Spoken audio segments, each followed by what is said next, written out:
Sonic has a side to him most people don't know. Games that were made but forgotten. I mean, they exist, you just maybe have to squint your eyes. Oh, there.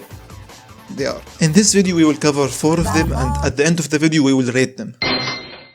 So here is a weird one. Waku Waku Sonic Patrol Car. It's a super obscure arcade game that was only released in Japan, and in it Sonic is a police officer? So that's how it looked like. You go there and sit in this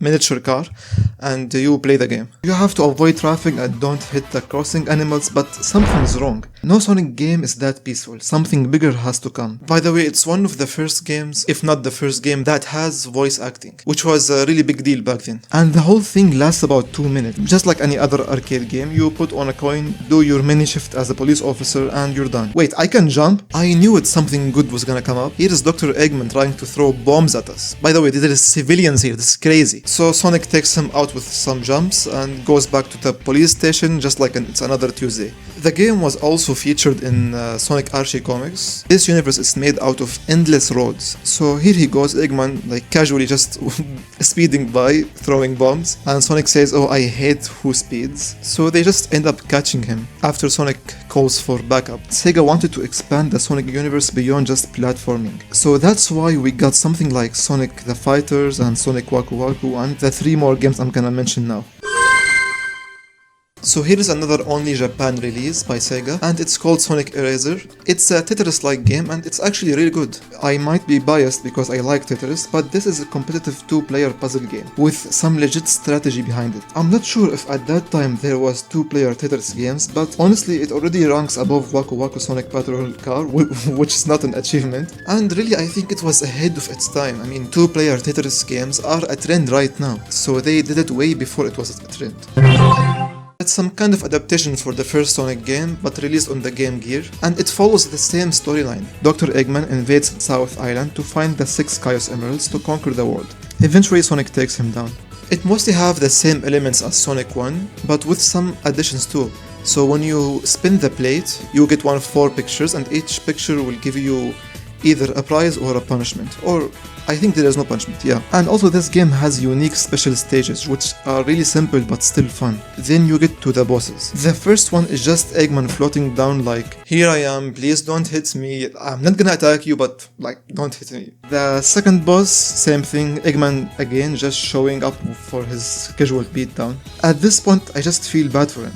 The point is they are just easy. Some stages you can't move freely, instead you have to wait for the screen to move, which makes the game much slower and boring. I understand they were trying to change the flow of the game and add ideas, but that wasn't it. And the third boss is just Eggman defecating, I guess. I don't even know what else to call it. Look at it. Then there's this zone. It's an underwater level. You have to find air in a maze. Big amount of rage this level made me feel. And the boss is hard. We went from too easy to too hard out of nowhere. Most of the zones are pretty enjoyable, except for Scrap Brain. It just goes on forever and turns into a maze, not in a exploration.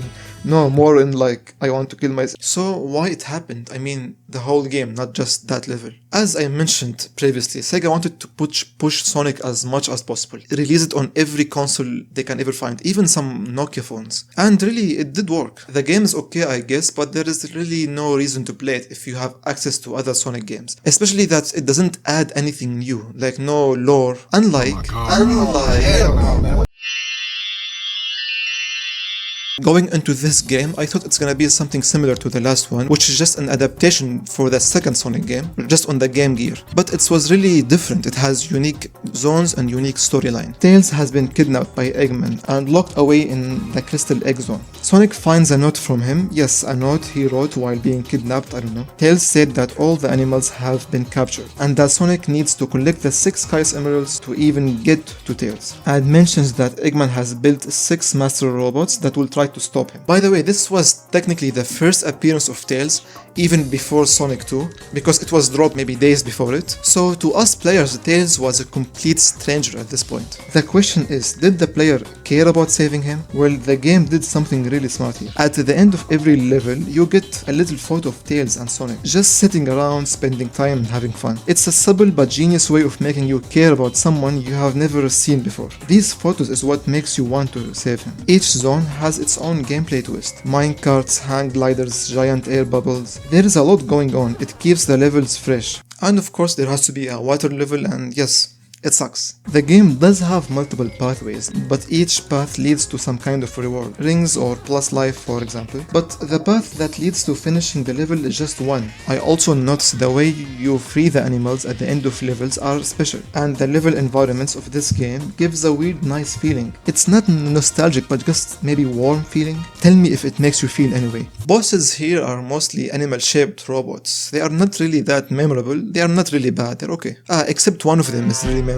So Sonic travels across South Island. Eventually he enters the Scrambled Egg, where he clashes with Mecha Sonic. The craziest thing about this game is that Eggman saves Sonic's life because he wanted to end him himself. Sonic was about to fall in lava, but Eggman saves him. That's actually crazy. This happens before the Mecha Sonic fight, one of my favorite Mecha characters in the franchise. His official name is just Mecha Sonic, but he is nicknamed Silver Sonic. He is the first Mecha Sonic technically. He is just like a goofy looking robot. Attacks you by stretching their arms for no reason at all. Nothing but a cute robot. I don't know why we even fight him. After you defeat this robot, you get a Chaos Emerald, and after that you get one of two endings. If you got all the emeralds, Sonic travels to the Crystal Egg after defeating Mecha Sonic, and we get a final boss with Eggman. The Doctor runs away, and Tails is released. Sonic and Tails then run off together. But if you don't get all the Chaos Emeralds, the game ends after defeating Mecha Sonic. Sonic runs on plain terrain by himself at night. He looks up at the sky, in which a figure of Tails shows up. Yes, that's Dark. I mean, he is presumed unalived at this point. So the game's inconsistent. We had beautiful art for most of the levels, then by the end of the game we get this. I think they ran out of time and decided to do this. So this game is better than Sonic 1 8-bit, but as I said, there is no reason to play it if you have access to other games, especially Sonic 2, the original one. So let's rank these games and add them to our list. If you don't know, we have a list of all Sonic games. We are gonna go every single Sonic game ever. Spin-off, non-spin-off, everyone ever. We will rank them one by one. This might take years, but we will finish them eventually. So here is my current ranking. Yes, I'm doing it through Canva. From the previous videos, we know that Sonic 3 was my first for now, and Sonic 2 was the second, Sonic 1 was the third. And now with these new games, I'm gonna put at 4th place Sonic 2 8-bit, and 5th place Sonic Eraser, because I just love Tetris and I think it was ahead of its time.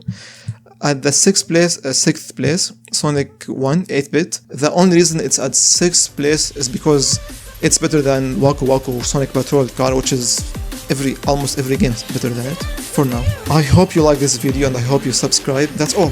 See you.